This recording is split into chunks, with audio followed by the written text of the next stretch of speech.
તો ઈંધણના ભાવ વધારાને લઈ અર્થશાસ્ત્રી પ્રજ્ઞેશ શાહે પ્રતિક્રિયા આપી છે। કહ્યું કે પેટ્રોલ ડીઝલના ભાવ વધારાથી ટ્રાન્સપોર્ટેશન પર ફરક નોંધાશે।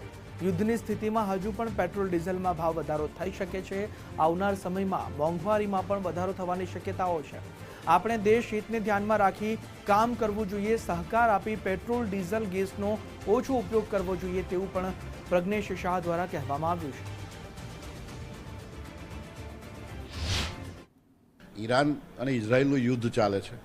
એ યુદ્ધમાં આપણે નથી યુદ્ધ કરાવતા કે આપણે રોકાવાનો પ્રયત્ન ભારતે કર્યો છે, બરાબર, પણ એ સિવાય ભારતનો તો કશો રોલ છે નહીં। હવે આપણો જે સપ્લાય છે ત્યાંથી જે પેટ્રોલ ડીઝલ એટલે કે આપણું ઓઇલ અને ગેસ ત્યાંથી આવે છે, એના લીધે થઈ અને આપણી સપ્લાય લાઇન બ્રેક થઈ છે, એટલે આ ભાવ વધારો થઈ રહ્યો છે।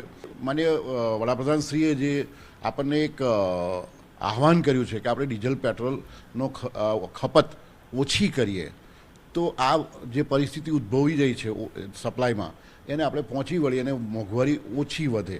બાકી પેટ્રોલ ડીઝલ એ ધોરી નસ છે ઇકોનોમીની, એ વધશે એટલે ટ્રાન્સપોર્ટેશન કોસ્ટ વધશે એટલે આપણે બધી જ જગ્યાએ ભાવો વધવાના છે, એટલે મોંઘવારી વધશે અને ફુગાવો વધશે।